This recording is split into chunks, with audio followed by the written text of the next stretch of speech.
I'll think about it happens for a very unusual reason, and people really believe that they can allow people to think about it and then come back and then something good will happen later. But here's what happens. The person has a whole bunch of different subroutines that go on in their brain. These subroutines are something that hypnotherapists call ego states or parts, something that scientists call subroutines, something that in psychoanalytics, I guess they might even refer to this as like the ego or to the id or the superego. None of these is a perfect example or metaphor for what really happens in the brain. But what really happens in the brain is there's clusters of neurons that are millions and millions and millions of them that all work together in one specific job. And then you have a different question, different job, different person, and millions of other ones put together and they work. And essentially you and me are like clock dials, okay? So when you and I are talking, and today I'm talking to you, and my 12 o'clock is facing your 12 o'clock, okay? And so it's like, I've got you, I've communicated with you, you sort of like what's going on, but you're feeling a little bit resistant about something. And you say, I'll think about it. Now, why are you going to think about this? You're only going to think about it for one reason and one reason only. You don't want to look bad in front of other people who are going to judge you for having made a bad decision. You already know what your budget is. You already know how much money you have. Your attorney doesn't get involved in these things, and neither does your accountant. Nobody actually needs to actually go call those people or check with them or check with the husband or check with the wife. Nobody does any of those things. What they do is they think about it in this moment right now. And in this moment right now, your ego states, your subroutines are lined up with theirs, as close and as effective as they're ever going to be at gaining a connection between the two. So if you allow this person to move away from you and to go into some other activity or to take the day off or to go home or to go to a different office or anything, everything is going to change because everything that you've done to develop this experience right here is now going to fall apart. The probability of them saying yes to you in this moment, if you utilize the moment, could be anywhere from 25 to 75%. If you don't utilize this moment, the probability of them saying yes tomorrow, the next day, the next week, the next month are about 1 in 100. Therefore, you don't get the opportunity to hear, I'll think about it. Those ego states, those parts of the individual which were captivated by you, which are communicating with you right here, okay, your 12 o'clock is facing their 12 o'clock, on the clock, and they're facing each other right now, and you're doing great. You can't let I'll think about it happen. So what happens is you have not gotten approval from their friends, family, co-workers, advisors, and you have not done that, not because they didn't call them today, but because in that person's mind, those advisors, co-workers, children, community members, all those people are judging that person right now, and you have not stopped that person from being judged in this moment. For example, if the person is about to buy a car, let's say that you sell cars.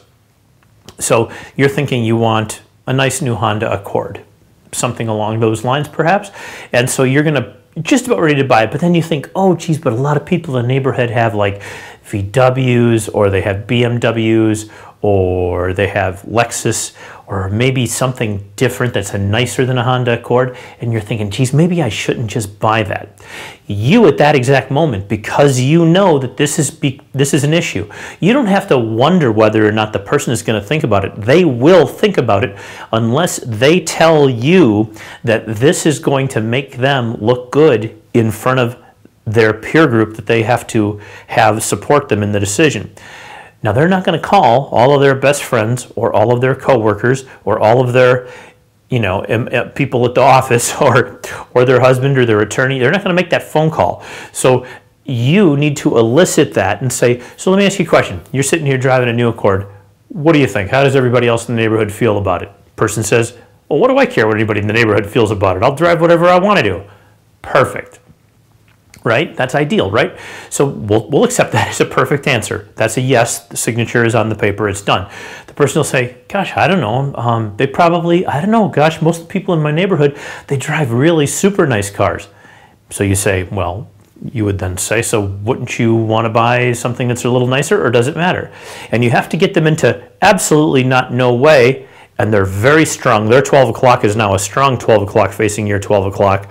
Or they're saying, gosh, I'm just not sure. And then you can offer back or say, well, do you think that it really makes any difference what those people say? Do you really care? Now, here's the deal, that they do, okay? Because they will say, I'll think about it if they're not convinced. Say, well, no, they really do care, and but they'll say it doesn't matter, and say, that's where you can do some role projection.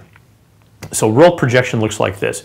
Say, you know what, it's really interesting that a lot of people, they will sit there and they will worry about what their neighbors think when all they really have to do is please themselves and make their family safe with something they're going to be driving in. You know what I'm talking about?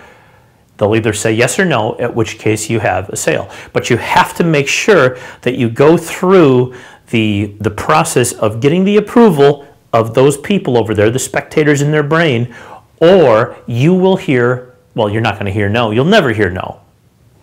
You'll never hear no on this. It's always, I'll think about it. And here's the thing. They never think about it, because once people leave you, the 12 o'clock that was facing your 12 o'clock, in other words, the parts and the subroutines that were communicating with you, they spin as soon as you walk in. They walk into a new scenario, and now you call them back on the telephone. Now there's 7 answers the telephone, different part of them completely. There's no connection. There's no rapport. People aren't singular individuals like we all like to think. It's like you think there's one person walking down the street. Let me ask you a question. Are you married, or are you in a relationship? Are you married to the same person every single day? They don't get upset. They don't act like a crazy person every 3rd day or every 5th day or 7 days a month. They don't do that, really? Of course they do, because we all have different subroutines that are running different programs all the time. And you can't put those subroutines face to face and have a perfect rapport right now, the best you're ever going to get, let it go, and then hope for a better answer. You must get approval from the people in the stands that are in their brain, because that's the people that they're going to claim to you that they have to check with. Or actually, they'll use one person, like, I got to check with my attorney, I got to check with my budget or my husband.